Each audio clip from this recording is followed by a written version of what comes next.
This is a Dragon Blazer production, and I am the little boogeyman. All right.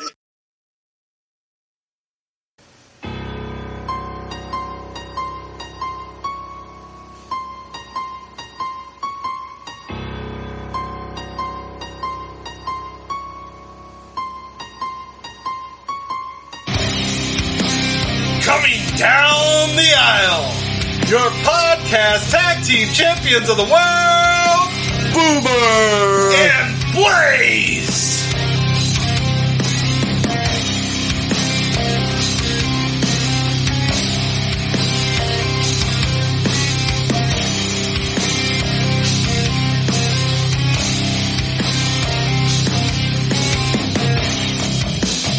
Hello, everyone, and welcome to another exciting edition of the Boomer and Blaze Show. I am Boomer. Blaze. And today that's right, we just did a Big Four pay-per-view, so we're jumping back over to WCW, and today we'll be watching Starrcade 84, the $1 Million Challenge. And, yeah, pretty excited, right? We get to do this back and forth now. We're still technically in the NWA era, but we're starting with Peacock. For some reason, I had a hard time finding a graphic that said NWA Starrcade. They changed it to the WCW Starrcade. Whatever. Yeah. We know it's the NWA. I left it. Yeah. This is what I found. This was the best graphic I could find. They intertwine anyway. Even when Turner ends up buying them and it first becomes WCW, they still have like the NWA title. And so, so it intertwines. It's fine. People can get used to it. It's whatever. But so here we are. And man, we got to start sad again. Aren't you getting tired of this sad stuff every week? People are tight left and right, man. Not as it's not Bray Wyatt level, but yeah, it's still sad as hell. Not as shocking, but it's always sad when anyone passes away. And of course, we try to keep up to date on the show. Do we want to go with with Margaritaville first? Yeah, let's go to Margaritaville, and guess it's 5 o'clock all the time now, right? For Mr. Jimmy Buffett, who's actually, everybody. I just hope he has cheeseburgers in paradise. There you go. I was a fan of Jimmy Buffett. Everybody's got different, tastes. He's not for everybody, but I was a fan. Here again, there's an example of somebody who was older, in the 70s, right? I can't remember exactly what they said he was, but there's the math. You can do the math right there. But anyway, it's in the 70s, yeah. Yeah, he was in the 70s. 50 to 20 is 70, then 3 plus 4. Yeah, he was about 77.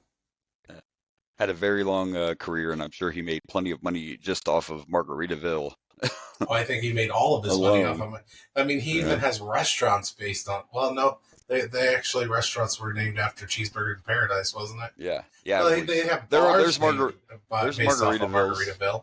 Yeah, there's Margaritavilles too. There's both, yeah. So he kind of turned himself and a couple of his songs into a brand, and I can't name a bunch of his songs, but I always liked them. I know too. Cheeseburger in Paradise and Margaritaville. I know some other ones. I just can't think of the names of them right now, but all his stuff though was definitely, he was just one of those upbeat musicians all the time. He didn't sing any of that sad stuff. It was all parties and drinks and ladies and beaches. Jimmy Buffett, man. Right. So yeah, Jimmy Buffett. May he rest in peace. His music will live on forever. Of course, absolutely. 20 years from now, you'll still hear Margaritaville playing somewhere. I don't doubt that a bit. So, Margaritaville. So when I first started going to karaoke back when I was a kid, Margaritaville was one of the most popular karaoke songs when I was younger. You don't hear it as much these days when you go to karaoke, but back when I was going as a 13, 14-year-old, everybody was singing Margaritaville. Everybody going, Lost Shaker of Salt. Oh, yeah. Yeah, for sure. And he kind of had not that he ever went away, but when he did 5 o'clock somewhere with Alan Jackson, it almost gave him another resurgence. But yeah, he'll always be one of those musicians that I think pretty much anybody, if you asked him a Jimmy Buffett song, they would be able to name one, even if it's just Margaritaville or Cheeseburger in Paradise. And so yeah, he'll be missed, but his music will live on forever. Absolutely. The second one, it was two musicians this week, and the second one is a little sadder, even though... Well, he was younger. He was younger. Um, it was self-inflicted, unfortunately. Oh, was it? I did not hear Well, no, no, no, that. no. Now, let me take that back. It wasn't suicide, but he died from Oh. cirrhosis of the liver, so it was self-inflicted from all the years of the alcohol abuse. Let me take that back. Sorry, this was not a suicide. Oh. This was not a suicide. It was actually released uh, early yesterday. I think he passed away yesterday, if I remember right. My days are kind of mixed up. But anyway, it was released earlier that day that he was being put on hospice and that his health was declining. So he's been battling this for a while. It was just all the years of drugs and alcohol, unfortunately. But yeah, he was only 56, I believe. Yeah. So, and One Smash might Mouth, say he was an all-star. he was, he was. Yeah, Smash Mouth was, of course, huge when we were a little bit Really younger. big. Like 2000s. I would say about 2000, 2003, something like that. That's when Shrek came around. Yeah, and of course their song was in Shrek, so that sent him to That boosted it like crazy. a whole nother level. My mom probably has a slight issue with this guy because they made a. It depends on how you feel about covers, but they made a cover of the Monkees. One of Yeah. the Monkey songs. And it's not bad. I didn't think it was bad. I like the Monkey version better, but I'm not saying it's bad, but my mom's like a big Monkees fan, so me too. I'm a big Monkees fan. Most people know this song because of Smash Mouth more than the Monkees anymore, and that annoys my mother. Yeah. I get it. I'm a huge Monkees fan too, but I think a lot of it was just because I could the show. There were reruns of the show when I was a kid, and I thought it was pretty funny, and it just fascinated me that these guys were literally brought together to be a band in a TV show, and then they turned out and ended up being a huge success as an actual band. It's just pretty fascinating, See, they even got to the point where they were going to stop doing the show if they didn't let them start actually playing their music. They wanted to do this stuff legit because, again, they were hired to be a fake band at first. So I don't know. I guess I was always fascinated by that and the whole story. Oh yeah, they were trying to ride the wave of the Beatles, as I like to point out to my mother all the time. we have fun. Hey, it's all about right places, right time. I mean. Yeah, they were definitely an American version of not anywhere near on the same level as far as talent and all that, but they were definitely trying to be an American version of the Beatles. Yeah, for sure. They were riding that wave though. But I tried watching the show with my mom once. Oh my god, it is the cheesiest, corniest crap I've ever seen. I hated it. I was not a fan. But I didn't watch it when I was a kid. We didn't find out about my mom's monkey obsession until we were a little older. Right. When I was younger, it was all about the Gone with the Wind. So Monkees was more. We found that out. I think she went and saw the Monkees in concert, and that kind of sparked her love for when she was a kid. And now she loves the Monkees. Yeah. I don't know. I don't hate the Monkees. I mean, there's some good stuff. Last Train in Clarksville. There's some decent songs. I'm not a huge fan myself, but my mom loves them. Yeah. I think it's mostly because of my mom getting really, really into it is why I don't love them as much. Could be. Like the same reason I don't particularly listen to a lot of Elvis, That's right. I get it. So anyway, rest in peace to Steve Harwell.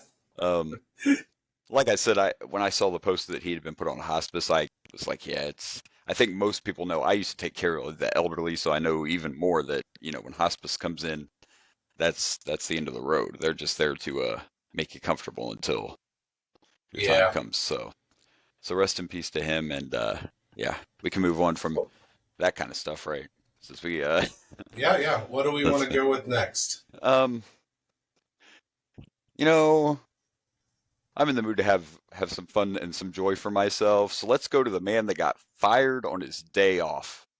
let's talk about something that I think if you go back in our you archives, some joy. So let's talk about.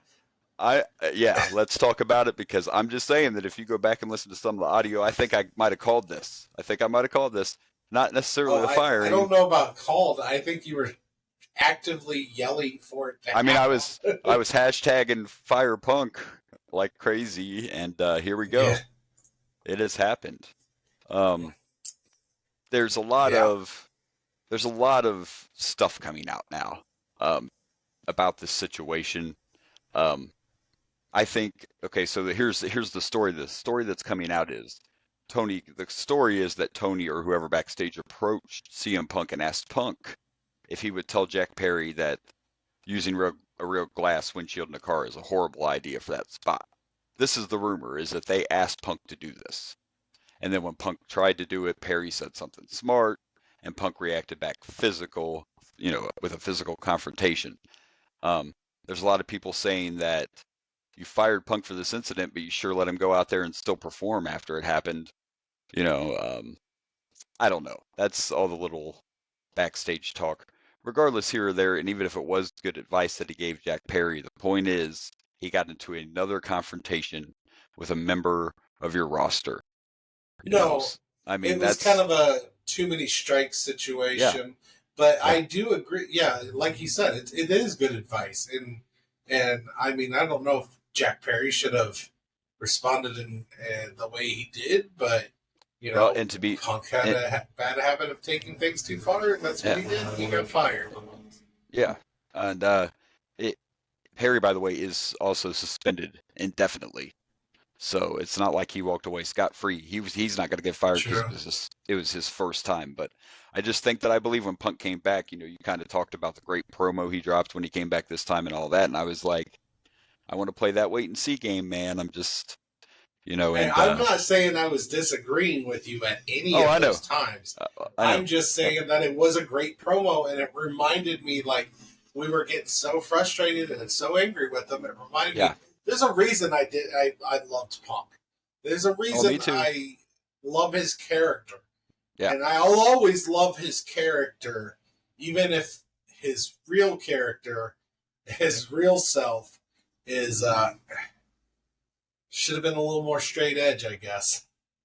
Yeah, I mean, and Tony Khan had to fire him. He had to fire him because there's too many rumors out there going around that people feel like the locker room's a little bit like every man for himself, because Tony has these issues of being a fanboy and forgetting that he's the boss. Let's be realistic, and I know Punk had whatever situation, but if what happened the first time probably would have got Punk fired in WWE, and to be honest, it might have got the Bucks and Kenny Omega fired too, like they all might have been gone. And now there's people that think he may go back there, and you never say never in the wrestling business, but I don't see WWE. This would not look. Do you really think that maybe Vince, because he's sick in the head, but do you really think anybody within WWE is going, man, we should definitely hire Punk back after he got fired from an indie promotion? Now, don't get mad at me. I'm not knocking AEW. I love it. But compared to WWE, AEW is not a huge promotion. Why would they be like, oh, yeah, this will look great in the media if we just go swoop him up now after he got fired for being an asshole backstage? I just don't think I just don't see that being a thing. Especially when it's been 10 years since. And you have to, you would have to look, but if you go back and see all the things, he's never said one positive thing about WWE since he's been gone. But at the end of the day, one could also argue that that's a lot of that is based on Vince.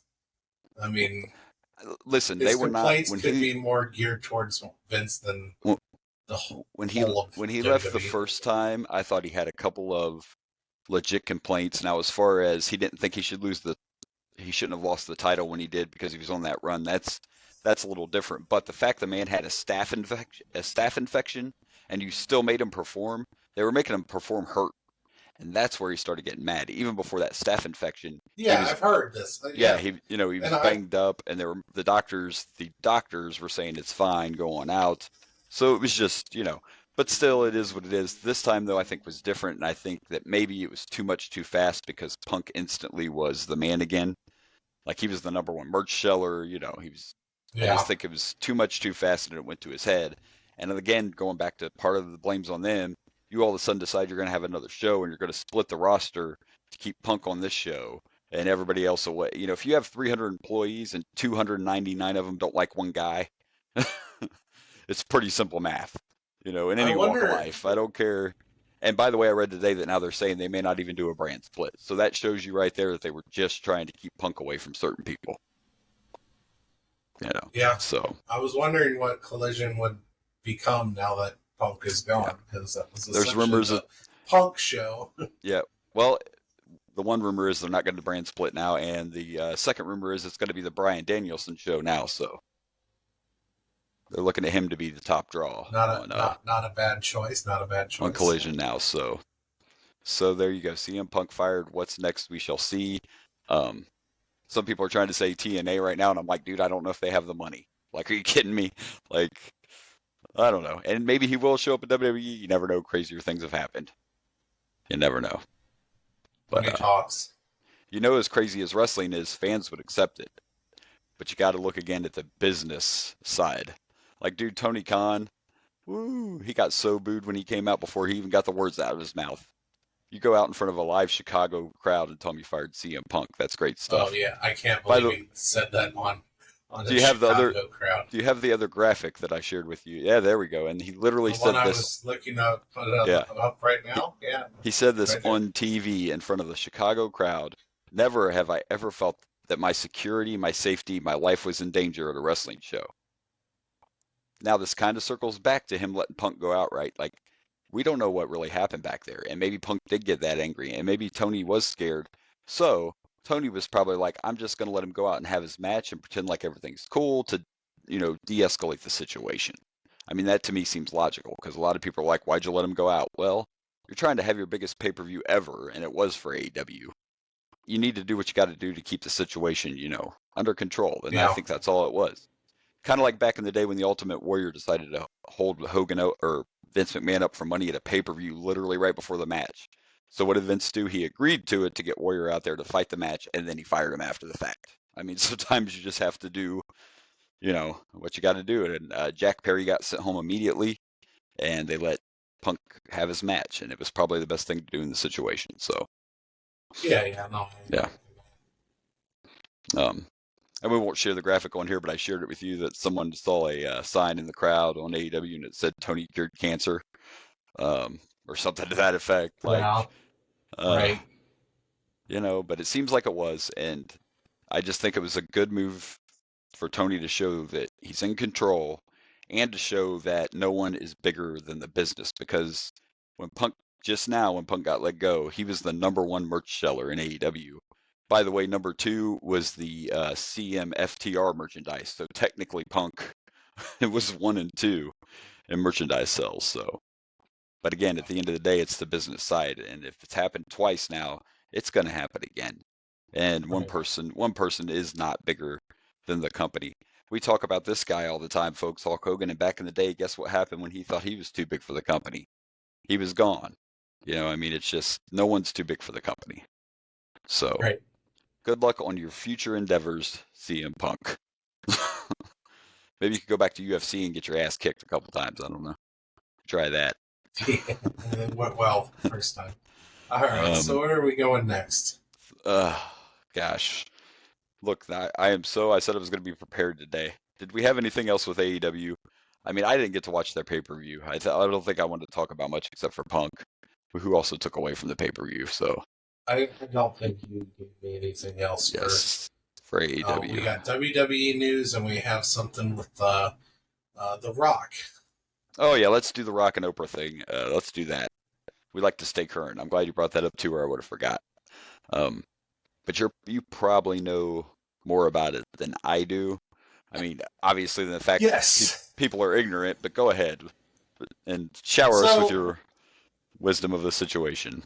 So people are getting pissed off at The Rock and Oprah. Now, first off, I'm going to say that I'm not here to defend Oprah. I'm not like a fan of Oprah. I don't have an issue with Oprah. I don't know Oprah. Like, I know of Oprah. I know Oprah.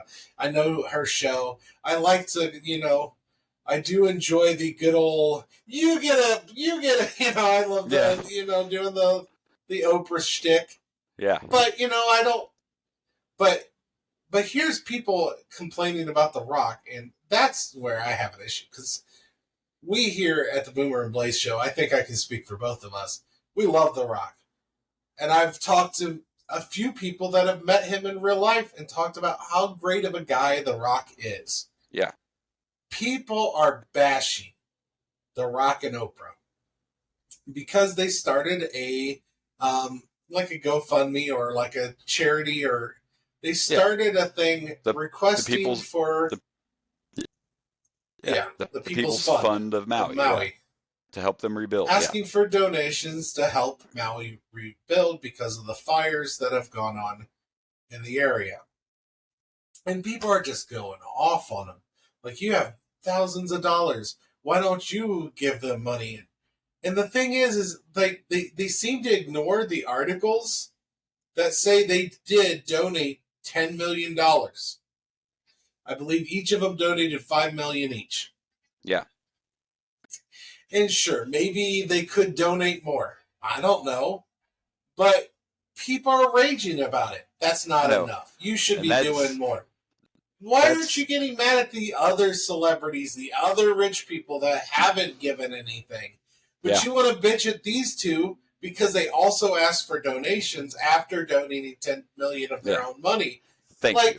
This is the part of the story I saw that I was like, people are so stupid. So you're mad because they're not going to pay to rebuild all of Maui? That's what you guys are mad about? Seriously? Like, you think it's their responsibility to fix all of it? How about all the people in Maui that live in the mansions that conveniently didn't burn in this fire? How about they help rebuild the rest of that? Like, seriously? I get they're celebrities and I get that they have money. I understand that. But this is a good thing, people. This is, let's use our star power to get everyone to help these people. Like you said, what about, has you seen any other celebrity or athlete or anybody say anything about giving money to Maui? Nothing that's blowing up on Facebook and social media, to my knowledge. But people are just like saying, "Oh, you're going to ask people living paycheck to paycheck, and you guys have all these lavish lifestyles, and you're going to ask them." Number one, nobody is asking for donations from people like me who are living paycheck to paycheck. Yeah, they're asking people who also have decent amount of money if they could help out. They're not expecting you to help out. They're not demanding that everybody needs to help out. They're asking for the people with the means. Yeah. Here's a fund. We would like it if you helped. And all the proceeds go to the people of Maui, according to the article I read. Yeah, and everybody it's ridiculous.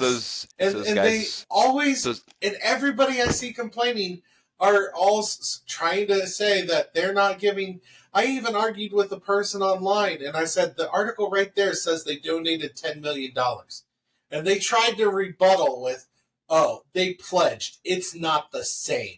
It pledged him. That's what it I'm means. Like, number one, not a damn part of the article says pledge. I think they're trying to say we're pledging for people to donate $10 million. No, it says they donated $10 million. Yeah. So, nowhere on there, but they're making up their own shit to get pissed off at them. And when I called them out on it, they're like, oh, what do you freaking do? I should praise these celebrities. I'm like, I'm not telling you how to feel. I'm not saying you need to praise them. I'm just saying there's no reason for the backlash because they want to help the people of Maui. And they're asking for donations. Celebrities ask for donations all the time. Yeah. I think they also put their own money in it. That's the craziest thing. They put their own money in it. It's just more ignorant people that are sitting in their basement looking for some reason to hate. That's all it is. Like, it's ridiculous. It really seems like a lot of the hate is geared towards Oprah, which, like I said, I don't know. They tried bringing up some scandals she was in. I don't know anything about these scandals. I haven't looked up Oprah. I know she had a show, and that's about the extent of it. This one TikTok, and this seems to be where most of the rage is coming from. This one TikTok or Facebook Reel or Instagram Reel, or I don't know where it was, but one of these videos that somebody people are sharing around was trying to claim that Oprah knew that they're trying to claim that they knew these fires were coming, and they're trying to claim that Oprah had firefighters at the ready at her mansion to protect her mansion, because she has a mansion in Maui. And that she had firefighters already there prepared for this to happen. Like she knew this was happening. Like they were trying to claim it was a conspiracy or something. Yeah. I have not found any article that suggests that is true. All I can find is this viral video where this woman complains and claims that she did this. I can't find any truth to it, but someone said it on the internet, so it must be fucking true, right? Right. So, well, there are several reports. I kind of alluded to it earlier. There are several reports that it just happens to be that the rich areas of Maui, not just Oprah, but whoever lives in all these nice mansions, that the fire was put out before it reached those people. So, well, let's explain this. What do rich people have? Money. Guess what? They probably have, protection in place because they have money. They have stuff to prepare for this more than poor people do. I mean, it's just unfortunate facts. It's, I don't have a protection on my apartment because I'm poor, But if I was rich, I would protect things. I would have things in place. So that's just rich people having the money to have protection. I don't know what kind of protection. I don't know what you do to protect fires, but I'm assuming the fires started in a poor area. So guess where it spreads first? All around the poor area, Yeah. And they try to take it out, and where the rich area just didn't get affected. I mean, it's unfortunate as hell for the people that are poor, but that's just the fact of life, If you have the money to have things to protect yourself, you do it. I mean, and I guess it is true that she did have firefighters go to her place to protect her mansion. She has the money to do that. And I guess, sure, maybe she should send those firefighters to other places. Okay, you want to get upset about that? Fine, whatever. Get upset about that. But, she has an investment. She doesn't want to lose her investment. I'm sorry, but that's what you do if you're rich. Yeah. I mean... Yeah. So, you don't become rich by not protecting yourself. Right. And once again, you don't stay rich without protecting yourself. And once again, so you want to get mad at rich people? Yes. Yeah. No, they just need something to be mad at. It doesn't matter. It's just you have to have something all the time. How dare you try to help these people? Just do it yourself. Like, come on, get out of here. Get out of here. They try to help people, and people are like, "You're not doing it enough." Yeah. How much is enough for them? That they use all their money to do everything? Is that a financially sound decision? Yeah. Yeah. It reeks of conservatives bitching. I'm sorry.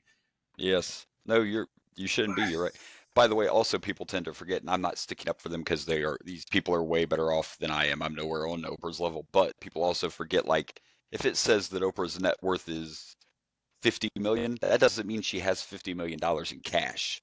People forget that too. I'm not saying these people are poor. That's not what I'm saying. But what I'm saying is, just because The Rock's worth $130 million, that doesn't mean he has. Let me go to my drawer real quick and get this $130 million. That's not how that works. I'm just saying. And to me, what they're doing is plenty, and they're using their star power to try to get these people help, and there's nothing wrong with that. Yeah, I don't really care what the situation is. I mean, they're trying. And I'm not saying you need to praise them, but to literally dog them for trying and asking for donations, it's fucking stupid. I'm sorry, it's fucking stupid. It annoys the fuck out of me. And I guess for me, I'm fighting for The Rock, because The Rock is someone I care about personally. We're a wrestling podcast. The Rock has been very influential in our lives. Yeah. So for sure. And I've heard nothing but good things about The Rock's character from people that have actually met him, like Chris Hollyfield, JP Hahn. I've actually met people that have met The Rock, and everybody I've talked to is just, they've had nothing but good things to say about him. And it sucks that he's getting backlash for something that, for helping. Yeah. For helping. Yep. The world we live in. All right. All right. I'm done raging. We can go on to the next segment. Rage is here? Where is he? Oh, you said raging. My bad. All right, so we're going to move on to WWE. We'll talk about Payback and some of the other things happening right now. I don't know if you got to see Raw or SmackDown, but we now know that we have, well, actually, I guess it happened at Payback. Cody actually brought out Jay, and Jay is now on Raw. Jimmy's on SmackDown. They both got their own music now. The Usos are officially split, man. Yeah. Kind of crazy. They've been around, I think, 10 plus years, I do believe. The Usos have been around, so. It was like the shortest hiatus. Yeah, Jay's hiatus. Yeah, Mr. Main Event. I don't know how I feel about it. I want to see. I'm curious where they go with this, because it seems like we split them up so they wouldn't have a direct storyline with the Bloodline. Now, how well is Jay going to go over without the Bloodline storyline? The reason he got so popular and big because of the amazing storyline he was in with the Bloodline, breaking off from the Bloodline. So, well, and the rumor is that they're going to use Jay as a way to get Cody back into the Bloodline story. So, at least that's what I read. So this might be a bridge. That might be why they're trying to introduce them. Yeah. And there are now plans on the table, too, for Jimmy and Jay to face each other at WrestleMania. So that would be fun. I'm definitely down for that. I'm down for it, too. It's just, here again, what you just talked about. Now we got to see, where does the story go? Because you got to keep it, how do you keep these two? You have to build that story and not have them face off in a singles match until Mania. And, it's just. I think what you do. It's Wrestling 101, but they have a little bit more trouble these days with certain things. Of course, the Bloodline story has been pretty amazing, but sometimes builds and stuff are a little trickier now than they used to be. So this is what I'm predicting they're going to do. Have Jay on his own. He's on Raw now, right? Yes, and Jimmy is on SmackDown. Okay, have Jay on his own. Main event, maybe a Raw or maybe a pay-per-view. Have him doing his thing against the Raw roster. And then at Royal Rumble, you have Jimmy and Jay both in the Royal Rumble.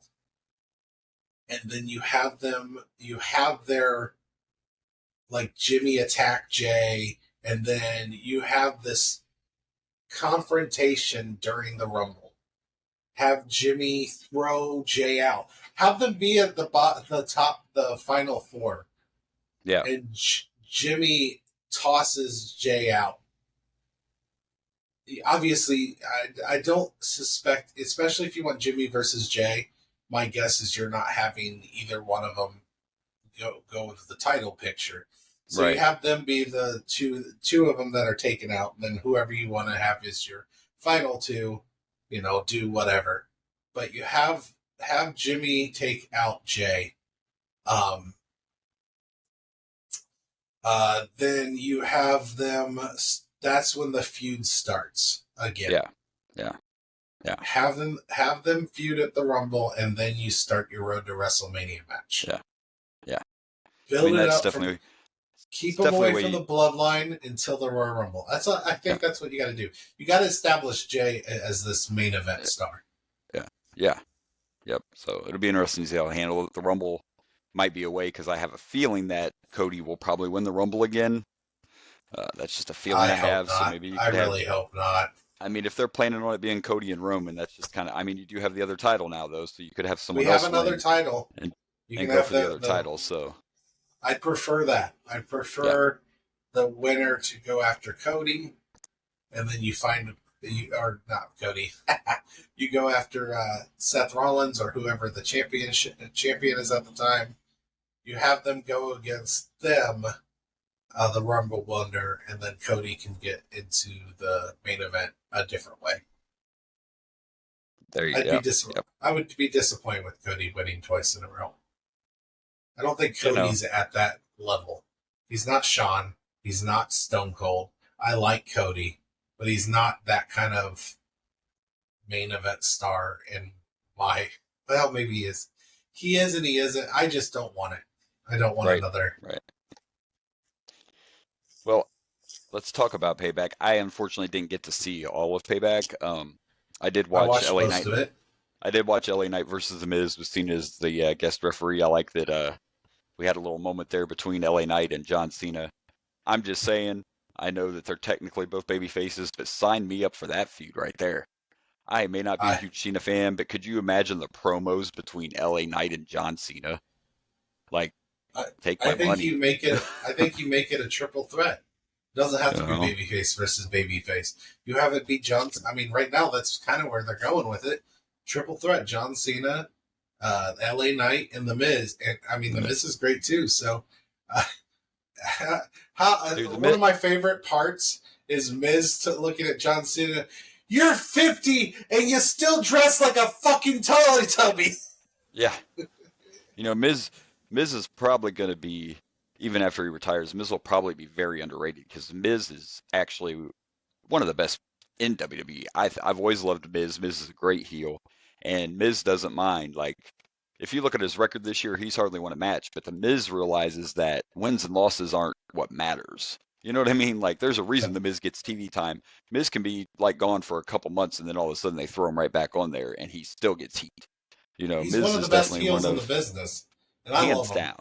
And he's a good performer. He's great on the mic. Yeah, so the Miz has definitely always been one of my favorites. So, and that would be good too. Yeah, you could do a triple threat. I mean, there's already rumors that they're going to do a Cena versus Cody, so Cody can get another rub because, of course, Cena's going to be around for about the next 6 months because of the writer's strike. So, so we're going to be seeing us. Well, you can't see him, but we're going to be seeing some more Cena here. We won't see.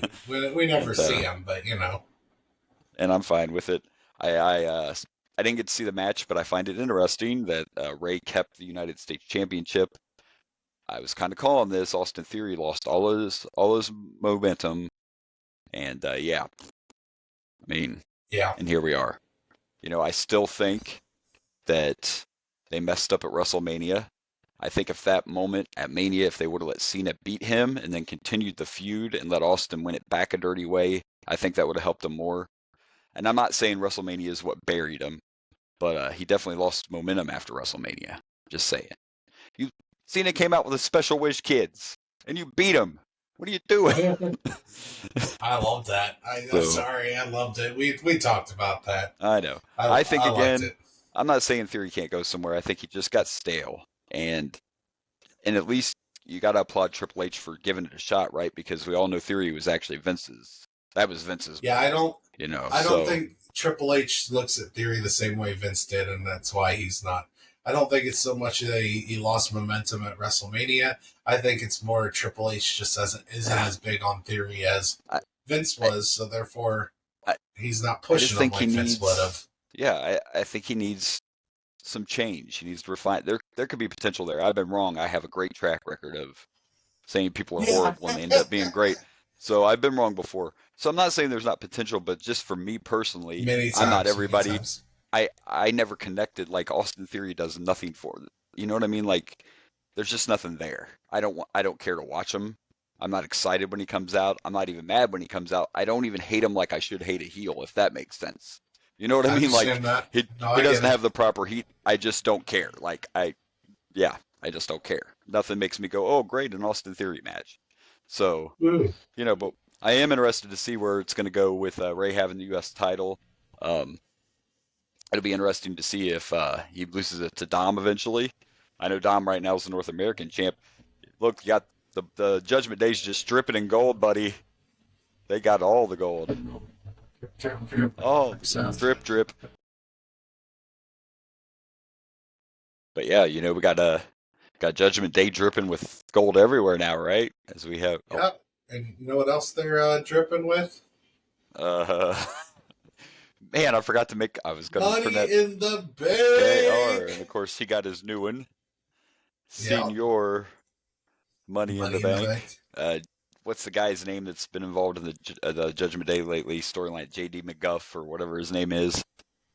That's who brought out the Money in the Bank briefcase for Damien there, and it didn't So you're saying he's a surprise. MacGuffin?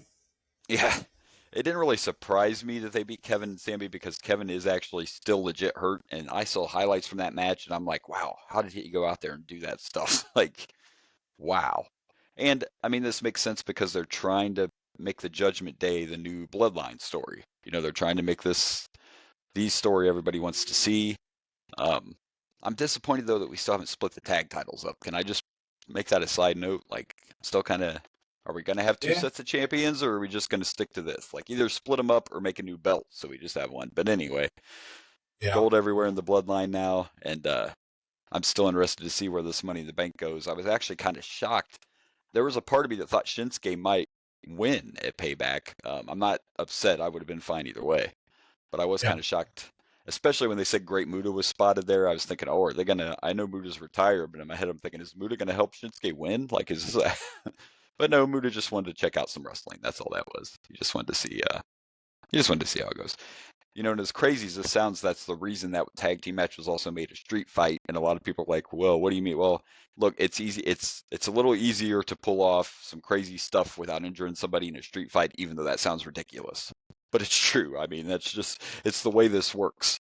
There's a reason, like with Sting, there's a reason Sting's always in tag team matches and tornado tag team matches, and it's just easier to protect the guy when you do a street fight because you can distract with all the other, weapons and blah, blah, blah. So it makes sense. But since I didn't see the whole thing, like, what was your overall opinion on Payback as a pay-per-view?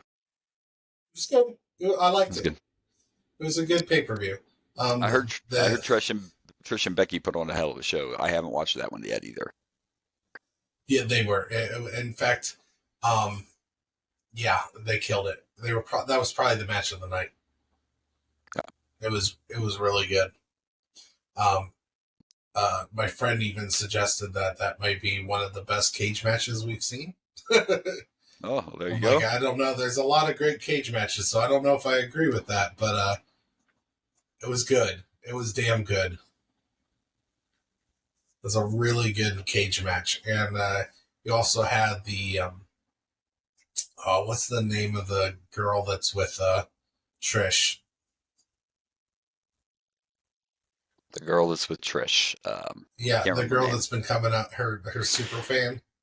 Yeah. I just can't think of her name. I suck sometimes, What can I say? I can't remember. I can't remember her name either. But yeah, she turned on Trish. Well, because Trish blamed her for losing and everything, even though she came out there and she attacked. She attacked the man, and was trying to help her win. But yeah, the man won because she is the man. She's the man. That's right. She is. She is the man. But yeah, it was probably definitely the best match of the night. I mean, it was great. That street fight was also really good. Those were two highlights. Yeah, still haven't seen that one yet either. Like I said, I only watched The Miz and LA Knight, and then I watched the main event. So that's also good. All of it I saw. But yes, it was. I mean, it's Seth all pretty Rollins, good. Man. I mean, it's probably not the best pay-per-view of the year or anything, but it was a solid pay-per-view. Good. And they're not done with the Shinsuke Seth thing either. I don't think it aired on the pay-per-view, but Shinsuke totally attacked Seth after the match. So that feud's obviously not over yet either. So it's going to be interesting to see where we go from here. I think they have to be careful with, they need to do this Money in the Bank with old Senior Money in the Bank. They got to handle that right. It's going to be interesting to see when and where Damien cashes in. Yeah, I'm curious. Yeah, and then it's going to be interesting to see if he cashes in successful,y which most times they do. Will he actually get a chance to be the champ, or is he just going to be a transitional champion? That's going to be the other question. So, and I almost think that what's going to happen is Finn Balor is going to win the title, and he's going to cash it in on Finn. And that's a possibility. I I turn also on the wonder. Judgment Day. I also wonder if they decided they don't want him to be successful if he would go to cash in, and Finn would cost him his cash in opportunity. I thought that might There's be. That could be an option. Or maybe they just do the heel thing and he wins the title and then hands it to Finn. Many possibilities. You just got to do it right. I know they like Damian. They want to push Damian. So you just got to decide ahead of time, how are you going to do this? And how are you going to push him? And how are you going to have him cash in? So we shall see. He's a heel, so he better do the good cash in where he waits until a champion's down before he. Absolutely. Don't announce it the week before. Fuck that. Yeah, don't John Cena your Money in the Bank case. Yeah, okay? don't John Cena. I challenge you next week. You don't want to see that. You don't want to see that. Yeah. That was a great segment, I believe, that was on Raw, I think, this past week. They did Miz TV, and he announced John Cena as his guest, and Cena wasn't even there, but the cameraman moved like Cena was walking and like followed him. They even ran to the ring like Cena had ran to the ring. Yeah, they did the whole can't see me entrance. That's amazing. That's good. Come on, that's great stuff. That's heel 101 again from the Miz, you know. I love the Miz. He's so good. I remember hating him at first though. He was kind of terrible at first. And then he just became this great heel. Yeah. There was slowly but surely.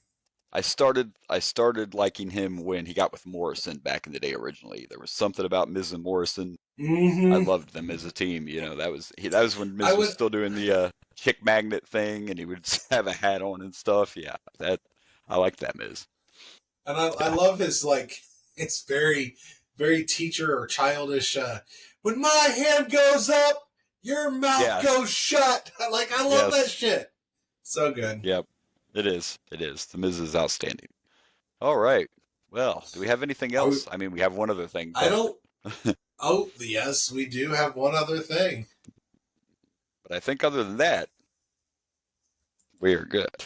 Because, of course, our one other thing is the thing we love and we brought back, and it's our Sheik Tweet of the Week. Sheik Tweet. Sheik Tweet. Yeah. By the way, I looked on his account the other day and noticed that, like I said, we're never going to run out of Sheik tweets. And I do love that his family is still, putting tweets out in his honor.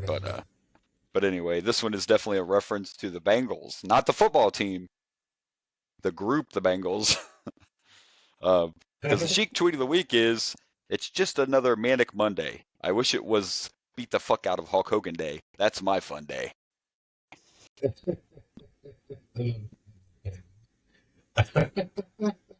Well, that's who sung Manic Monday, man. It is the Bengals, yeah, but not absolutely. The football Bengals. No, and it's not even spelled the right way. It's okay. I love it. It's just another Manic Monday. Oh. I wish it was beat the fuck out of Hulk Hogan Day. Whoa. Yeah, that's a lot. It's not the words I remember. I could be wrong, but I think that's exactly how it's always gone. Beat the fuck out of Hulk Hogan Day. That one, by the way, is from like 2 years ago. But hey, it's still a great one. Relevant. Still relevant. It is relevant. The Hulk Hogan jokes will always be relevant. So absolutely, that's for sure. So there you go, the Sheik Tweet of the Week. We love you, Sheik. We miss you. Twitter is not the same. Sheik share our rage for the Hogan. For the Hogan. For the Hulk Hogan. Yes. All right. Well, I think we made it through our rambling. I do believe. All right. So that means we are ready. I'm ready to go to Starrcade number 2. Yes, all the way back to 1984. Am I saying that wrong? Yeah, what? Am I saying that wrong? Is it Starrcade or is it Starrcade? I don't know, but you spelled it wrong last time, didn't you? Right? I fixed it. Oh, good. All right, well, let's do it. Because I didn't realize it was 2 R's. Because why? Yeah. Because why is there 2 R's here? Why ask why? I don't know. All right, Starrcade number 2. Let's do it.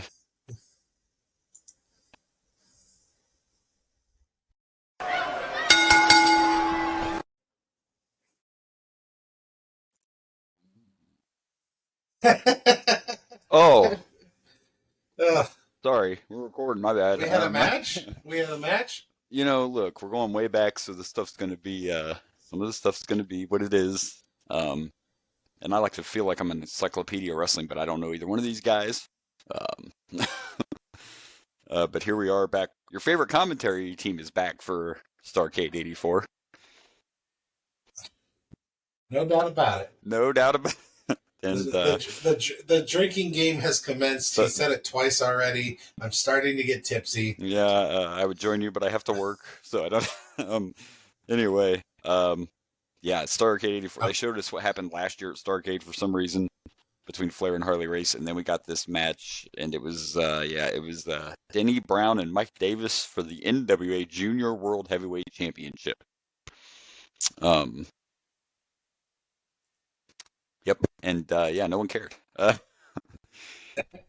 mean, you talk about it looked like two jobbers were fighting each other.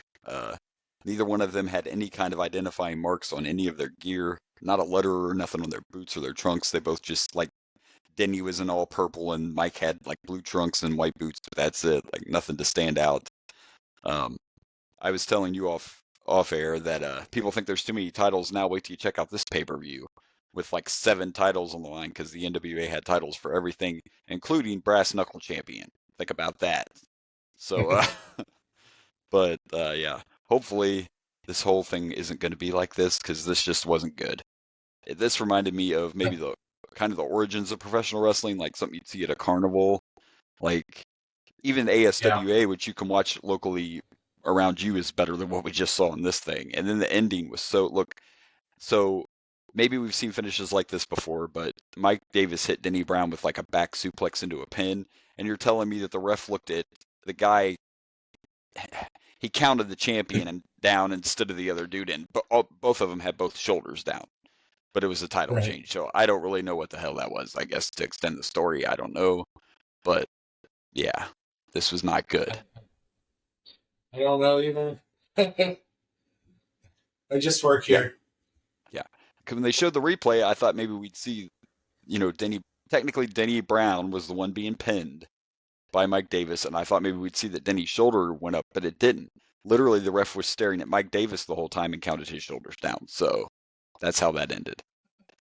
Thankfully, it wasn't. Thankfully, it wasn't that long. Thankfully. Thankfully. And yeah, and I'm not. This thing, yeah. This is not good. I'll give it a 0.5 because they came out. They came out. They came out. I give it I give it 0.5 of what you just gave it. Right, snores. They both had bathrobes on too. I mean, they even had the same entrance gear. It's ridiculous. Can we do negative? Have we made a decision on this? It might have to be a thing. I almost gave this one a 0, but anyway. Yeah. Hey, at least we know at some point we get Dusty Rhodes and Ric Flair, and I saw a few other big names. Yeah, at the very end of this pay-per-view, of a 3-hour pay-per-view, we get Dusty Rhodes and Ric Flair. Yeah, so hopefully that steals the show. Hopefully. All right, well, let's see if we're taking another nap. Let's see.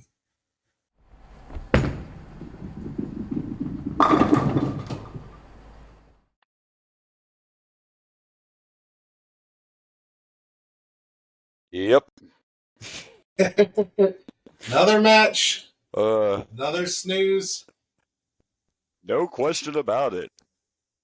No question about shot. Gordon, for any of you that know who Gordon Soley is, he's the one on here that keeps saying no question about it to everything. All over the place.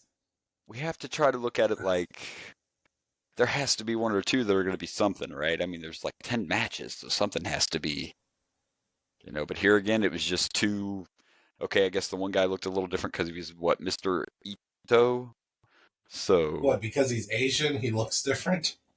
Well, he had on kind of like the Asian. I know, the red and black. Whatever, and the red and black. And then we had the generic superhero in the white trunks. What was his name? Billy Bob. Oh, Brian Adidas. Adidas, and Mr. Ito. It was quick at least, and it was quick. I don't know about painless, but it was quick. It was quick. It was actually shorter than the first match, believe it or not. So it was quick. We can't say painless, and Brian won with the devastating airplane spin. Because we know one good airplane spin will take you out. It was a little better. It was short. It was a little bit better, but it's still just boring because no one cares. We don't know who these guys are. Nobody cares. And I know a lot of wrestlers. I haven't known I thought I've yet. heard of Mr. Ito, though. That sounds somewhat familiar. Probably. I mean, it obviously looks like he's been around for a while at this point, kind of a veteran. I'm sure he's probably. Yes, because I know a lot of wrestlers from you before do. 1984. You do, especially the Japanese ones. You're very that's absolutely where your specialty very is. knowledgeable of 70s Japanese wrestling. Yes, That's why it's bad when I'm like, man, I don't even know who these guys are. What are we doing? Like, for those unaware, that was sarcasm. And we have to remember too, though. Now, this is the NWA back in the day, and there's still territories, and a lot of these guys are coming in, from other promotions because the NWA was supposed to be everybody working together. So, I get it. But it was boring, and that's all there is to it. Like, it was short, and not sweet. No, short, not sweet. Not at all. And they can have another half. So the first two matches managed to get a 1 if you put them together. That's the only. Another half. It is. It's another half. A half of the puzzle piece. You can have the other half from the point. You guys are sharing. So what you're saying is, if we keep going the way we're going, we will have a 5-star show. Sure. Yeah. Only because sure. Yeah. each match is there's 10 matches, and each match is only half a star. Yeah, that could be a thing. Yeah. That's what it's looking like. My goodness. Sure. Yeah. That's sad, but sure. And I mean, if we have 6 title matches, because you have a championship for everything, so it's got to be, yeah. Anyway, we can move on, I believe. I don't know what else you want to say about this. Hope for better. I'm definitely hoping for better. That's all we can do. I think the next one has Sting, so maybe we'll get a little bit better. The third one, I'm already losing hope. So, all right, we're done here. As you should. Yep. Let's move on.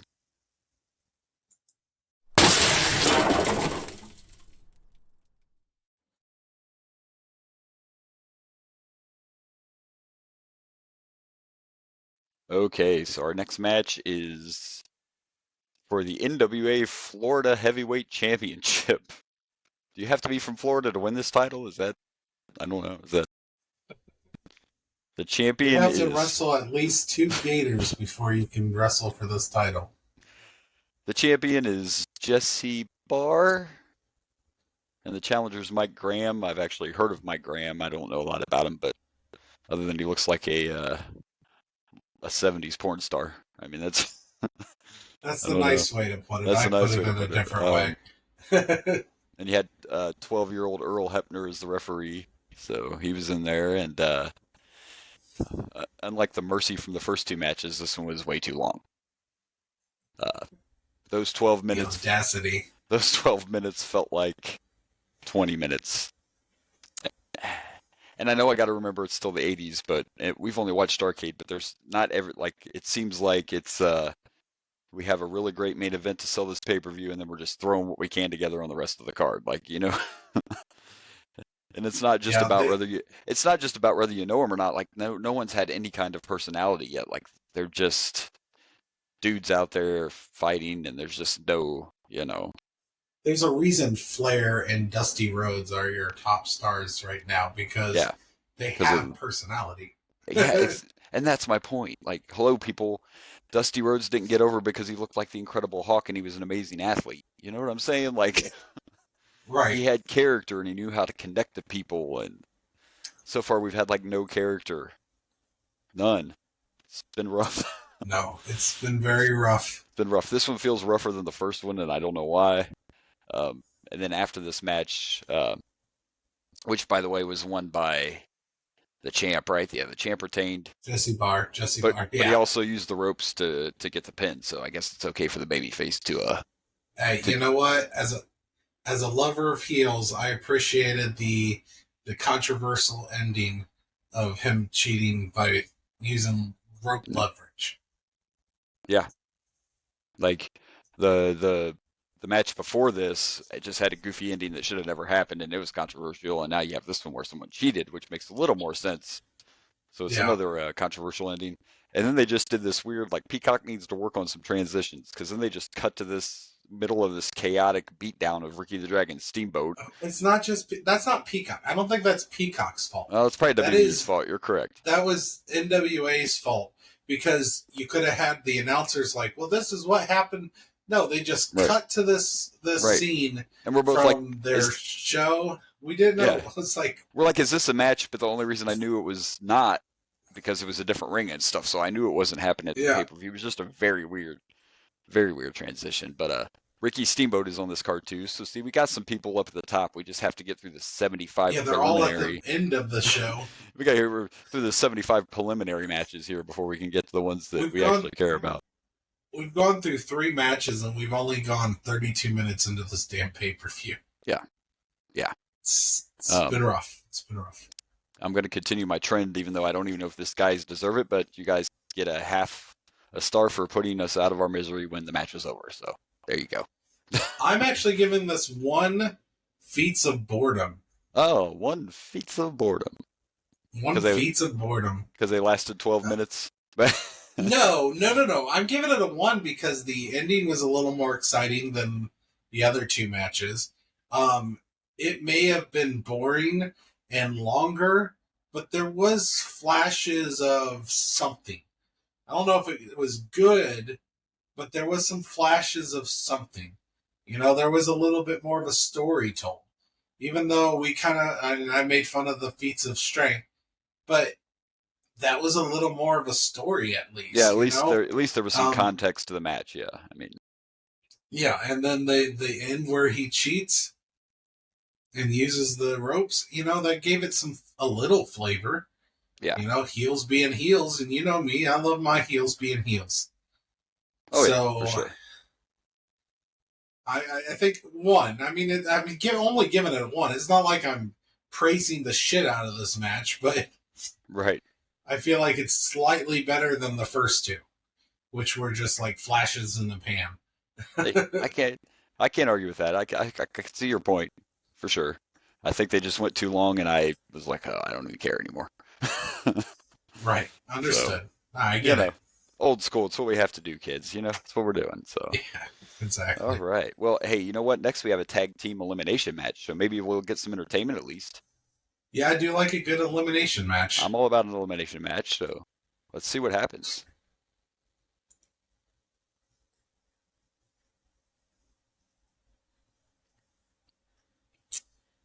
Okay.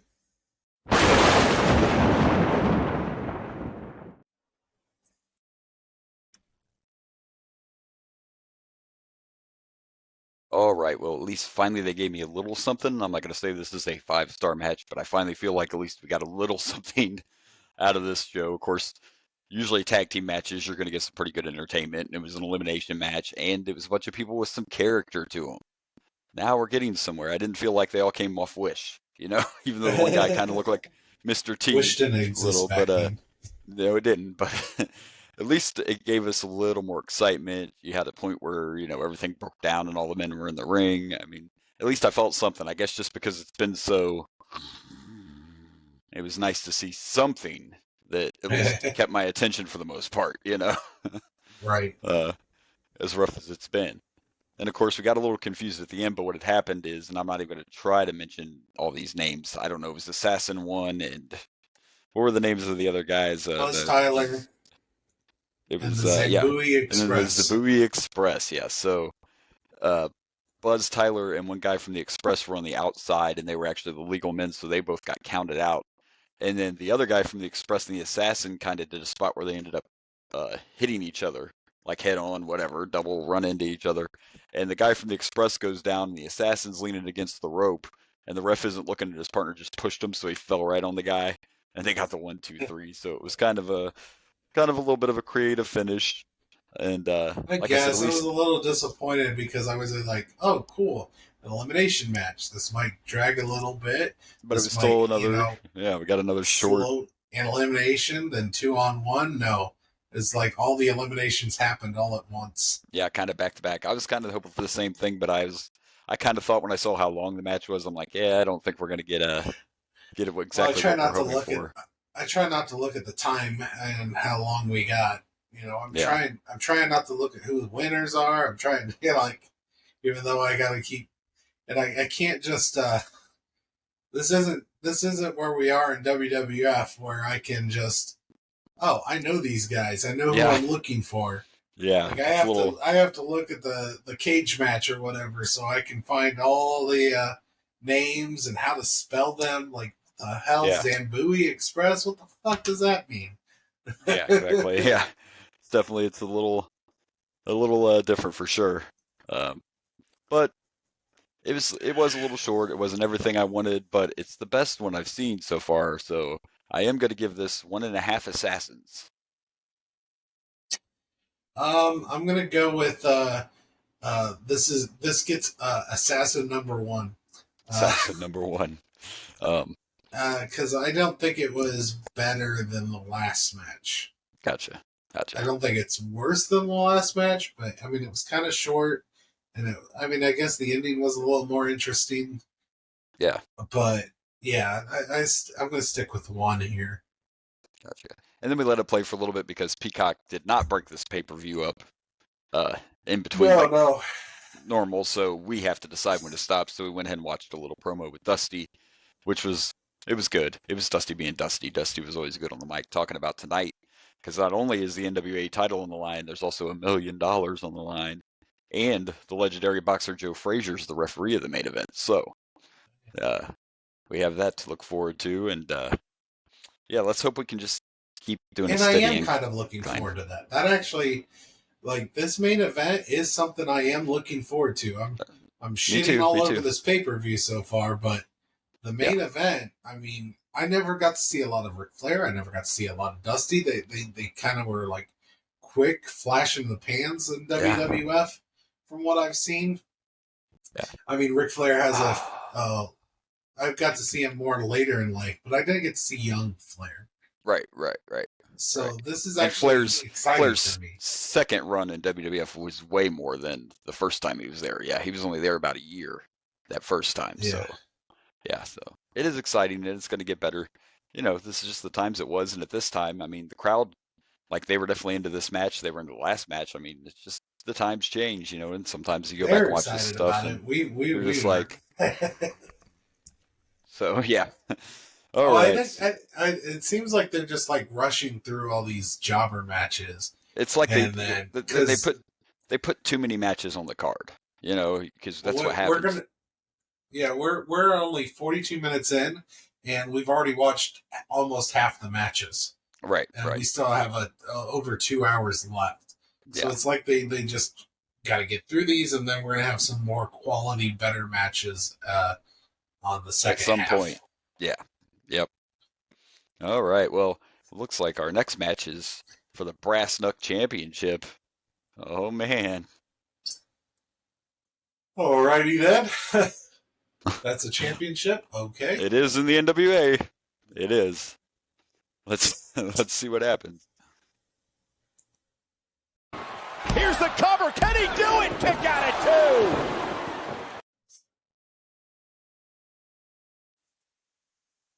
All right, so our next match is for the NWA Brass Knuckles Championship. And I'm only confused because it was won by a pinfall, and were there really that many brass knucks involved in this match? I don't know. I mean, I don't know. I just thought that, it wasn't horrible, and Manny Fernandez was actually a really huge star at this time, which I'm sure you could tell by the reaction from the crowd, and the ladies loved him. But to me, if this is going to be a thing, we see that the NWA has 845 titles. If you're going to have a Brass Knuckles Championship, shouldn't there be some brass knuckles involved, and shouldn't it be like you have to knock your opponent out? That's just all I'm saying. Like, That's what I would have thought, but no. And even what you said made sense too. Like you said, well, I think the cool thing would be that the champion should be allowed to have the knucks and use the knucks, and then if he gets beat, If you're gonna have a brass knuckles champion, let them always have the brass knuckles. Puts the competitor at a disadvantage because they don't get brass knucks. Right. I mean, I'm pretty sure from what we saw it was an ODQ match, but the championship itself just made it all feel a little weird. Yeah. I don't know. They did say it was an ODQ. That is correct. Yeah. So, I mean, it was fine. It wasn't boring, and at least I have heard of Black Bart. He was never a real huge star, but Mandy was for quite a few years. He never made it to the WWF. He's probably gone before WCW happens, but back in this time period anyway, Mandy's one of those real popular guys. So it's fine, and it was what it was. It just, like I said, I don't know. I don't think a pin should be a way that this kind of championship match ends. So that kind of threw it off for me a little bit. But it was short and sweet and to the point. And I mean, the crowd was into it, and it was entertaining. It was just the finish kind of made it feel weird for me. That's all. Yeah. And the fact that they didn't get brass knuckles involved at all during this match. Yeah. And you also don't have to knock your opponent out. So is this like you were trying to have a hardcore championship, but just you called it brass knucks champ back then? Yeah. The champion didn't. The champion didn't have anything, right? There was no belt or nothing. It's just like a title. It's not a actual physical. It's just, you're the brass knucks champ. There you go. What? I don't know. A little weird. I didn't go that deep into the lore. Yeah, it's a little weird. But like I said, the NWA had a lot of titles. But again, back then, because of the territories, that was part of the reason. Certain states had titles and whatever, and they broke it up just because they were all the territories. But I mean, it was what it was. It wasn't a total sleeper. I think the last match might have been a little better. Just felt a little weird for me. I don't see a lot of high scores yet, kids. I don't know what to tell you. Also, by the way, after this, we had to watch 87 interviews because this is back in the day when they actually did take intermissions during these shows. So, yeah. I don't know. We saw Ricky Steamboat. We saw Tully Blanchard. I'm probably forgetting somebody, but we watched a few minutes of the very exciting Bob Cottle and Gordon Soley talking like this about all the exciting action coming up. Were they good? I kind of dozed off. On Starrcade 84, we know you fans are excited to see what... I mean, this is what we're dealing with, folks. So, it's... I know. Everybody talks monotone. Yeah. Yeah, there's no change in their voices. No question about it. No question about it. It's going to be... Let's see what else is in store for Starrcade 84. It's really... They're very monotone. I've never wanted someone to get fired more than in my life than these two commentators. And I remember Gordon from my childhood because he sticks around after WCW takes over, but I don't remember him being that bad. But of course, I believe when WCW takes over, he's not a full-time commentary guy. He's just like a backstage interviewer and stuff. But yeah, very interesting. Oh, the old days, But it's okay. You got to get through to get to what's next. You know what I mean? There were some stinker WWE pay-per-views in the early days as well, and I'm sure there'll be some. There'll be some ECW stinkers when we get there. It's just part of it. It's a growing process, but yeah, another is what it is match, and I'm gonna give this one. Where's the brass knucks? That's my. How many? What was your number? One. Where's the brass knucks? Yeah, I think I'm gonna agree. One rope. Yeah. Sorry, this match didn't deserve much more cleverness than that. Not really. Nothing has yet, so. And we're about to watch a manager fight next, so we'll see how that goes. Oh, that's really going to elevate things, absolutely. Hey, kids, it's time for a tuxedo match. Is that why they call it a tuxedo match? Yes, this is a loser leaves town tuxedo match. That's how you end a rivalry. This Let's do it. Between managers. Having no problem with that balance man. Oh,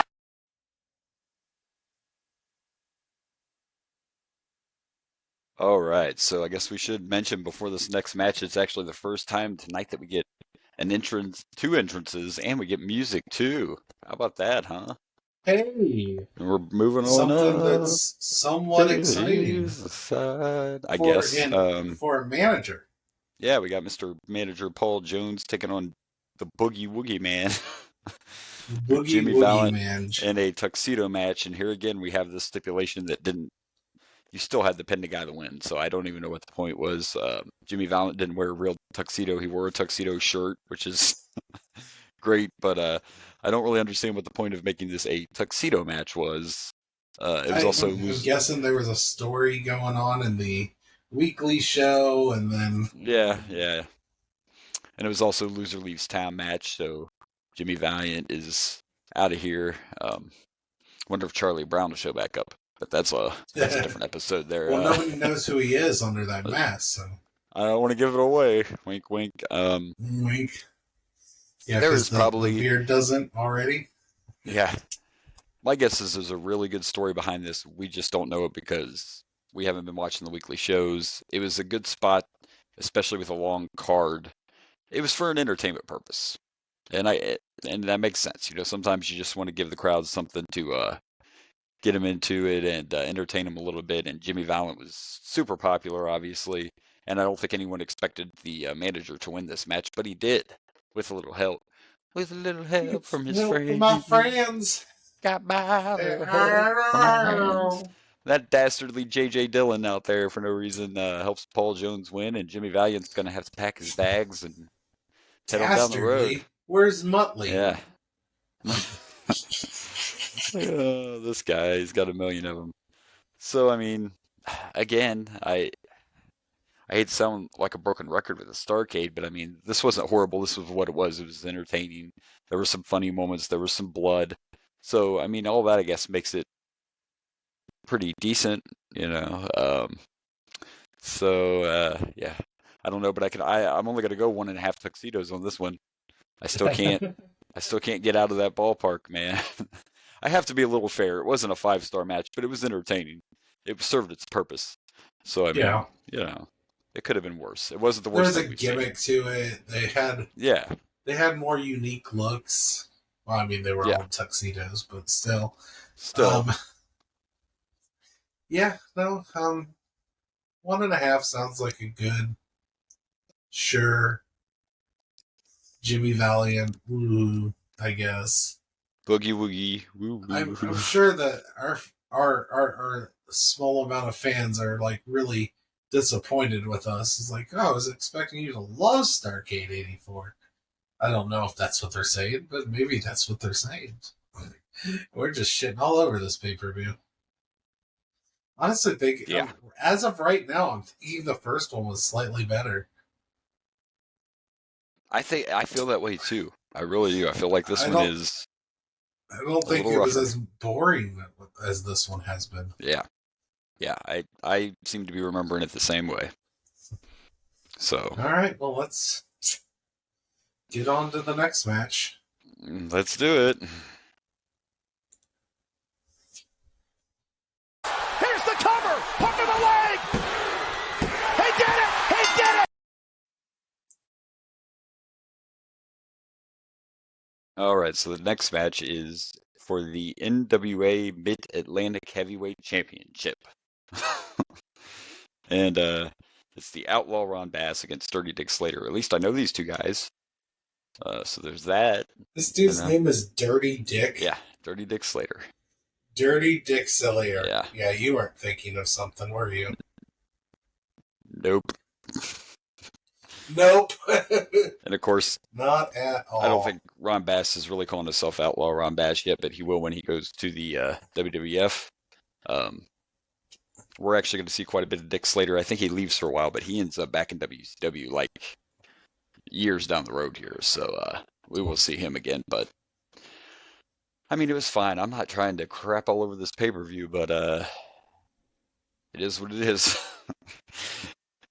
Yeah. You got to get through to get there, It wasn't horrible, but still just not. I think the last match was more entertaining. Like, yeah, it's just. If I wasn't so excited about Ric Flair and Dusty Rhodes, this is a part of the pay-per-view where I'm like, maybe we should have just skipped right to when it was WCW, not NWA. Yeah. Just jump ahead. Yeah, because it's been a rough one, that's for sure. And actually a little bit of a shock in this one because Dirty Dick actually got himself disqualified for pushing the ref. Just a little push clear out of the ring, but I mean, it was just a little. Yeah, so that was our. I mean, there was a little excitement in this one. There was. I mean, like I said, it was fine. It's just hard to get into these. It's just been kind of a slow paced. Hasn't felt a lot like a pay-per-view yet, and it's not all the wrestlers' fault. It's just the time period we're watching. It's just the old days, man. And part of it is we don't know who these people are, so it's kind of hard to get invested in them. Right. And they haven't done anything to like really wow us to be like, okay, now I kind of pay attention to this guy. Yeah, now I have a little bit of interest. You know? Yeah, that has not happened. So, but WWF so far, we've had like wrestlers that were like, oh, I did. Like for example, Ken Blackman, or not Ken. Well, yeah, him too, but Ken Shamrock. Yeah. Steve Blackman. Yeah. Those guys were people. I mean, you haven't really changed on Steve, but Ken Shamrock, you've kind of like, whoa, wait a minute. You know, he was a little better than I recall. Remember, you know? Yeah. So that just hasn't happened on this NWA pay-per-view so far. Yeah, exactly. So, yeah, we'll see. You know, all the early years. So, I mean, it sounds like I'm hating on every match, but nothing's happened to make me do anything different yet. I'm just going to throw out I'll throw out a 1.5 because I know who these guys are. So. I'm going to go with 1.5 Dirty Dicks. Just because you can't get over that name, yeah. We're off air watching the whole time, and he's just giggling like a little kid, you know. So Dirty Dick. It's a great name. What can I say? It's a great name. Great name. All right, well, let's see what's next.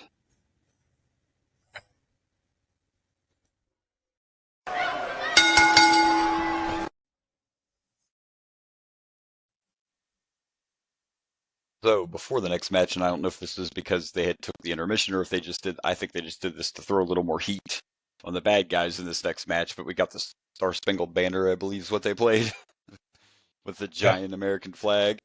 And then we go into our next match, which I knew everybody in this match except for one person, but it's Ivan and Nikita Koloff against Ole Anderson and Keith Larson.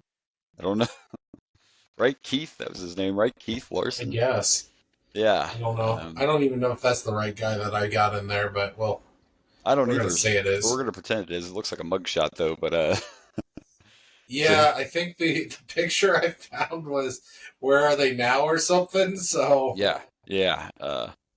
So I think it might have been a mugshot. I don't know. So it was still, they were trying to still build this as America versus Russia, since we got the evil Russians here, but Ivan and Nikita, though, were an impressive tag team. They got a good look with, their singlets, and Nikita's just a monster. I told y'all when we were watching this that I remember being a fan of Nikita when I was a kid. By the time I started watching WCW, they had turned him into a good guy.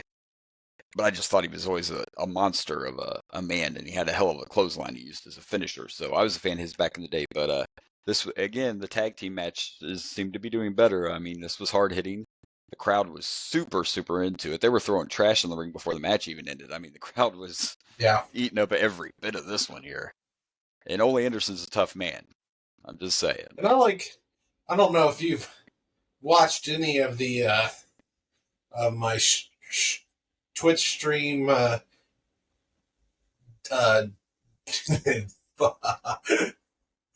Dragon Blazer Wrestling show, but I like a good singlet. Good singlet. It feels wrestling to me. Feels wrestling. It seems like all these wrestlers all have just like the trunks, just the small trunks, just colored trunks, and I like a good singlet, and so I like the Russians' look. Yeah, they have a good look, and they look pretty much identical. With the old school tag team look where you dress the same. And Keith wasn't even too. Absolutely. I think this Keith Larson guy. I mean, I'm sure he came from somewhere. The NWA dug him up, but he was a fill-in because the guy that we saw outside of the ring on the crutches was Ole's actual tag partner. Yeah, I figured. And obviously was injured and could not participate in this match. So, but I definitely know Ole. I did not see a lot of Ole wrestling because when I started watching, Ole was already done wrestling. Arn was starting to take his spot in the Horsemen, so Ole was still around in kind of a manager role, but I never got to see a whole lot of Ole actually wrestling. Oh, that reminds me, I can't wait till we start seeing the Horsemen. Oh, dude. Yeah, I was such a Horseman fan. But even with that, like, I wasn't a fan of the original. We'll see the original Horseman because we're going through these old pay-per-views. But when I started watching, they'd already changed. The first Horsemen I remember are Ric Flair, Arn Anderson, Barry Windham, and Sid Vicious. But that's not the original lineup. But the original lineup was just before my time. So yeah, we'll get to see that whole thing. We'll get to see the Horsemen become a thing. But this match, at least, though, it was good tag team wrestling. There was a lot of hard hitting. It had all the good. It had the hot tag in there and the beat downs. The crowd was super into it. The trash getting thrown was great. And basically, the ending was Nikita took the guy out. I can't remember his name, but whatever. The other guy that was outside already hurt, took him out. And that caused the distraction. And Ivan went ahead and got that chain and took care of old Keith Larson there. Night, night. Night, night, Keith. So, but yeah, what'd you think? I thought this was decent. This was one of the better ones we watched. Yeah, I was gonna give it a 2.5. I was gonna get 2.5. Broken crutches. Broken crutches. All right. Well, it also had a little bit of excitement after the match. So, yeah. You know what? You're not quite a 3, but 2.5. I'll give you that. I think I'll agree with you. I'll give it a 2.5 Russians. Russians.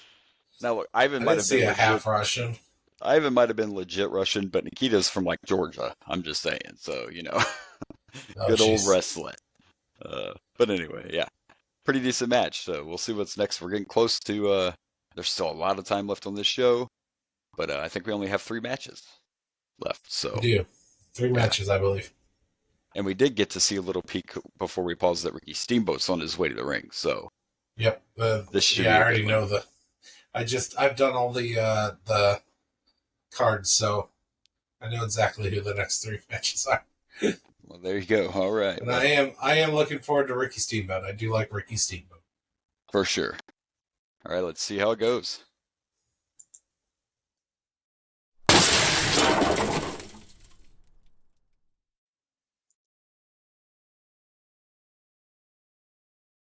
All right, so our next match, 2 people that we both know. What about that?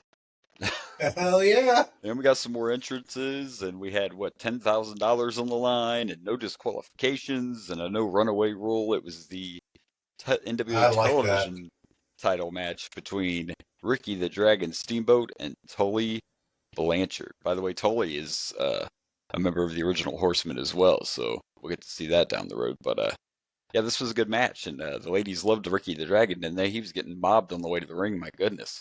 But thought Elvis was coming into the building, No, I did like this, and we could tell, even though we don't watch the weekly shows, that these 2 have been feuding. So this was like one of those, we're going to do everything we can to make sure somebody wins this match.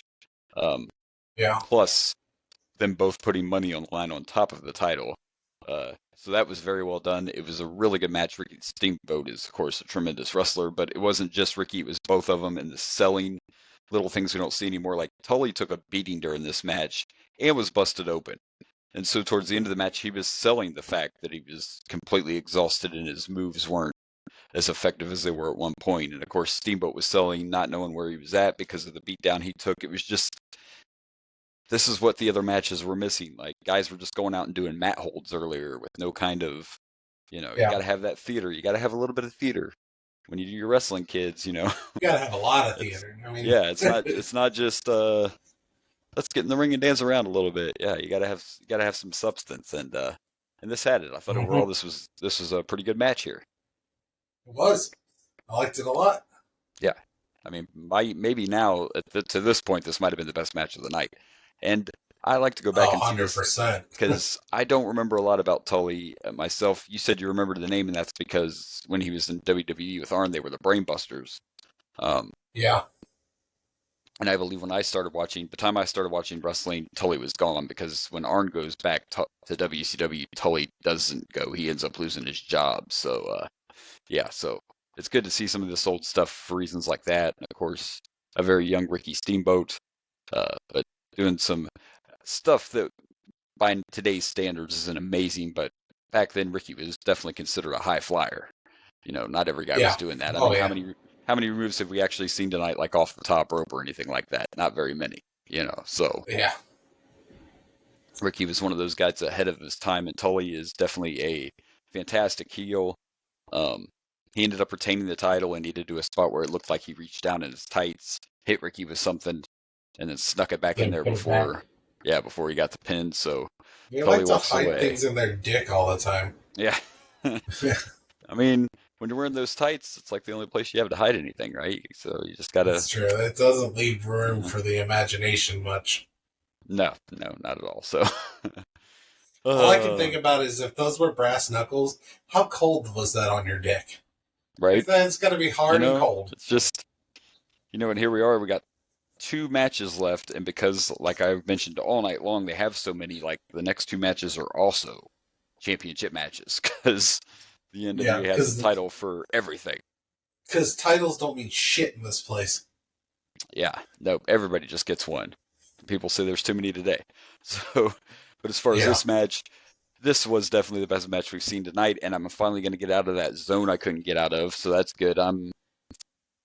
Which I think I already did that, didn't I? I did that with the Russians, but anyway, I don't know. Point is, I'm going to give this 3 objects in my tights. 3 objects in your tights. Yeah. Damn, I think I was going to do something similar. For me, I'm going to go with 3.5. Yeah, I've got nothing. I was going to do something in my tights as well. He kind of took it for me. I don't have a backup. Oh, so sad. 3.5. 3.5. I enjoyed this one. All right. Yes, this was definitely the best match of the night so far. So far. We got 2 more. And I'm worried because I kind of have high hopes for that Ric Flair Dusty Rhodes match. Yeah, me too. And hopefully it'll not disappoint. So, but right now let's check out our next match.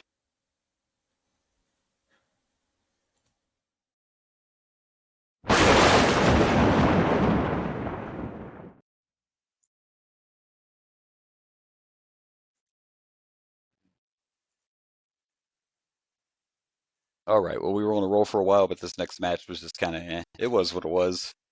I mean, we got to see Superstar Billy Graham and Chief Wahoo McDaniel fight each other for the NWA 75,000. Oh, wait, no, this was the U.S. Heavyweight Championship this time. My bad. It's not the Florida or the Texas or the Junior. It's the Brass Knuckles. Or the Brass Knuckles. It's the United States Heavyweight Championship. So, I think this was probably a match. Title we technically still have today. Yeah. This one was just probably a victim of too much stuff on the card and not enough time left, so you guys don't get... Yeah, you could have dropped one of those boring matches at the beginning and made this a better match. Yeah.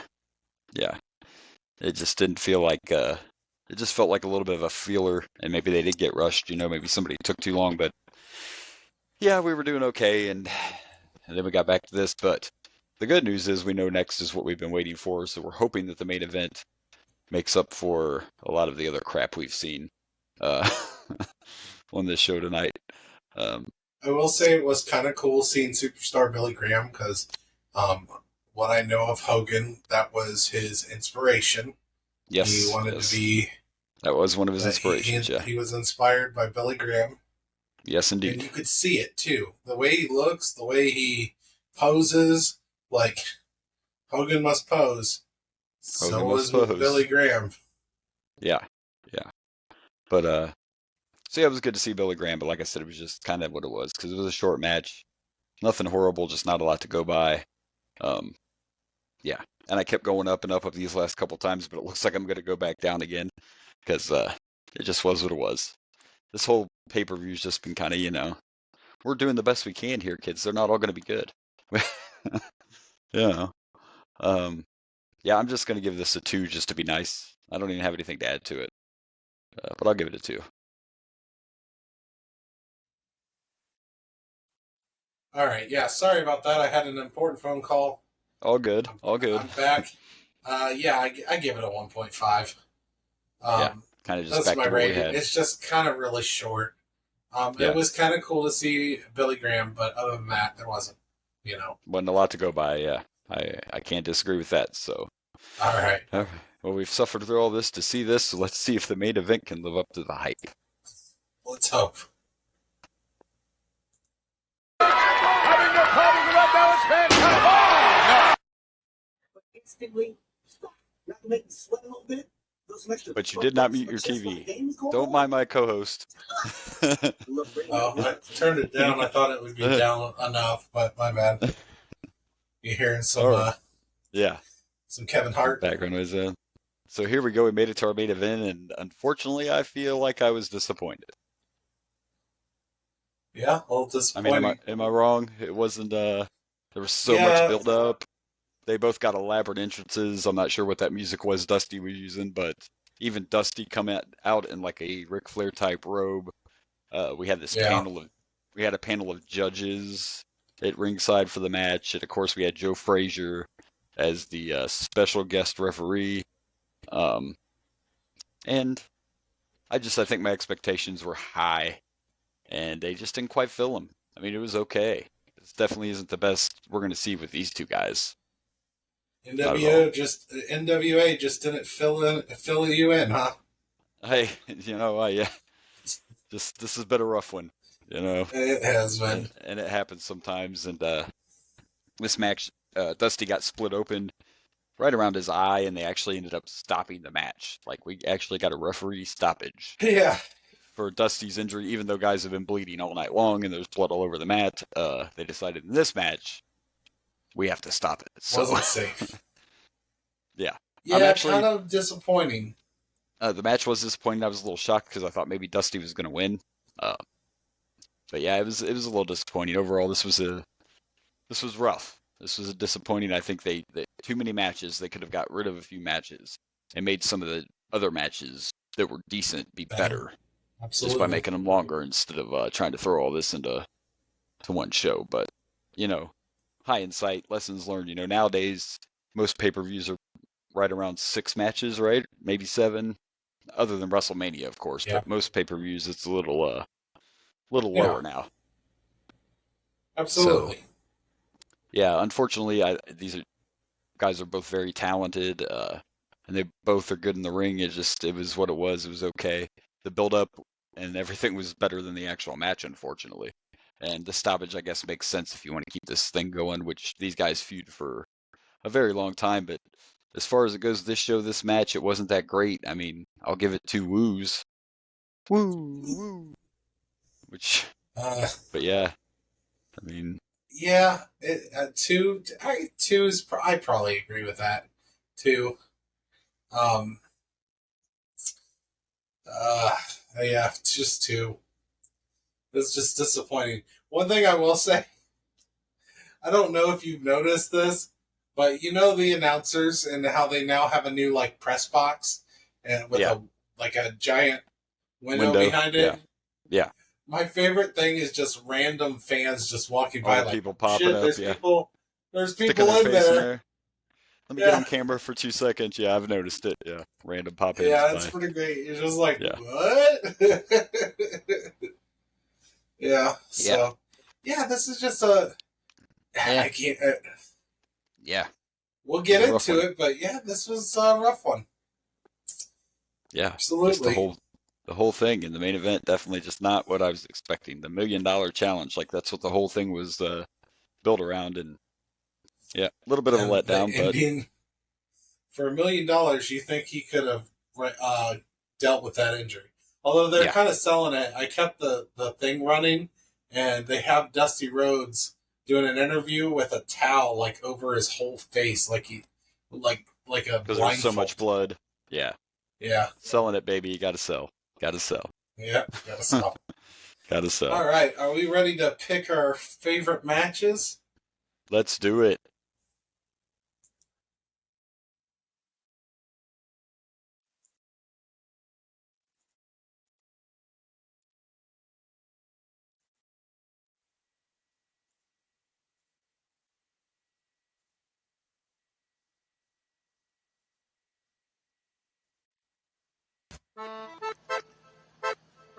Favorite match of the night.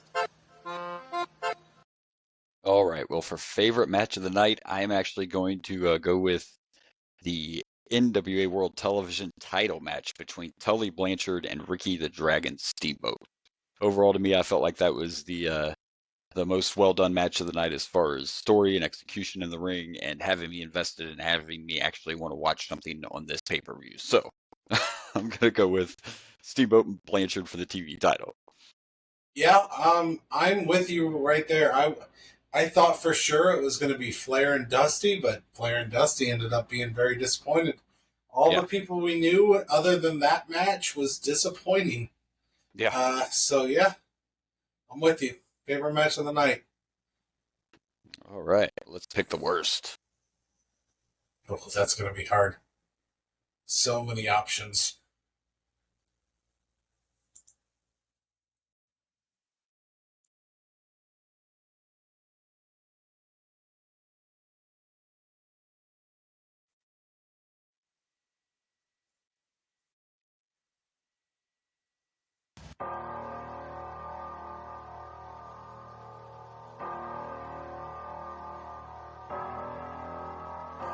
Worst match of the night. I mean, I thought about this for a minute, and there would be plenty of choices because it was stacked with way too many matches, and you could have called plenty of them worst match of the night. But this is something I think that you've done before. But I'm picking the main event, Dusty Rhodes and Ric Flair, because that was the main event. That was the world title match. It had the biggest build-up of the entire show, and it was a huge letdown in my opinion. So yeah, I'm going with the main event. Interesting choice. I wasn't gonna go that route, mainly because it wasn't the. I guess I understand the logic. I've used that logic before. I don't know if I agree that it's so bad that it's worse than the just really bad matches at the beginning, but you're not wrong about disappointment wise. I was really looking forward. You know what? I'm with you. I hate to just agree with you on everything, but you're right. It happens sometimes. Yeah, I mean, because the big differences we've talked about before is I didn't know who Joe Schmo and Bobby Duncan were that fought earlier, so there wasn't high expectations. They were just short, boring. Here, check these guys out. But this was what this whole thing was built around, and yeah, let down. And a terrible end. Terrible end for your main event for $1 million challenge. Yeah. If they were going to do something like that, it'd been better if they just made him pass out completely. Like have them do like a where they he gets knocked out in a 10 down for a 10 count. I mean, you had Joe Frazier there, so I didn't like the way they ended it. So that I agree. That is it's definitely the most disappointing. For sure. Yeah. All right. Well, we picked our favorite match. We picked our worst match. And I mean, technically, bear with us because there's only two. We could technically ranking. Are we ranking Starrcades? I mean, I did make this lovely. You did make a graphic. We don't have a jingle yet. There might be one. Lovely graphic. All right. Well, okay. Like you just said, I do not have a jingle yet. I might make one and make this in post, but right there's our new graphic for Starrcade rankings. All right. I'm going to start making a bunch of these. Right. Well, it's going to be easy to rank them. There were only two, so here we go. Here are my rankings. I'll go from worst to first. At 2, I have Starrcade 2, and my favorite Starrcade is the first. Woo! That was rough. Same one.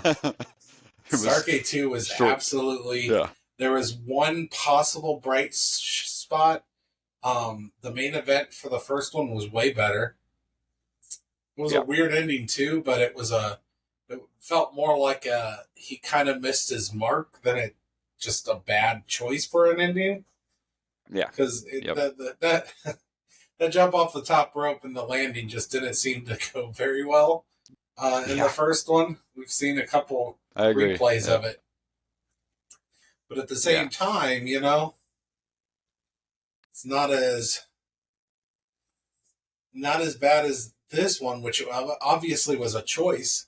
Unless like behind the scenes, Dusty was like, he burst me over and I'm losing breath or something, like something was going on where they had to end the match, and maybe this wasn't. I haven't looked into it. Yeah, but no maybe idea. behind the scenes, Dusty was having issues and they had to cancel it, and this isn't the way they wanted to finish it. But if this is the choice they had, this is the reason they wanted to finish it this way, it was bad. And the only decent match was Ricky Steamboat. It has to be Starrcade 1 is better than 2. I don't remember Starrcade 1 having so many boring matches. Yeah, me neither. Me neither.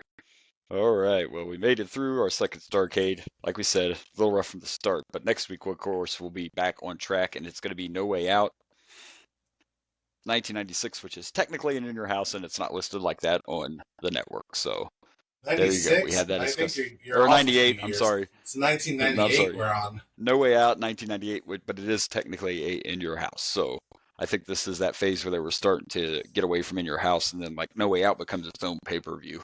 Separate from In Your House, so what do we do? Do we rank it as an In Your House when we get to it? Well, this first one is technically not on the season one, right? It's not. It's probably under No Way Out on the network, I'm guessing. So we'll have to see when we approach it. I guess the question is, do we rank? Are we going to be ranking this as a No Way Out pay-per-view or an In Your House pay-per-view? Well, I would say if on the network, if it's under No Way Out, then we rank it as No Way Out. That's the way I see it. I think I agree with you. According to the network, In Your House is over, so we're just going to go that route. So, absolutely. All right. Well, all right. Let's plug some pluggables because unfortunately these guys don't pay me enough, and I have to go to my real job. So, let's. That's fair. Yeah. That's fair. Yeah. All right. Well, you can find me at Dragon Blazer Productions on the Facebook, the Instagram, the YouTube, the TikTok. You can also find me at Dragon Blazer Pro on the Twitter. All right, and of course you can follow us. We have the Boomer and Blaze Show Facebook page. You can also follow us at Boomer_Blaze on Insta and the Twitter, and we are at Boomer and Blaze Show on the TikToks. So there you go. Thanks once again for joining us. We have made it through our second old school show, but I promise you they'll get better eventually. We just got to get there. But until then, we will see you next week. This has been the Boomer and Blaze Show. I am Boomer. And I'm Blaze. And good night from Dragon Blazer Studios. Good night.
Hey everyone, this is Blaze from the Ragin' Blaze and the Boomer and Blaze Show.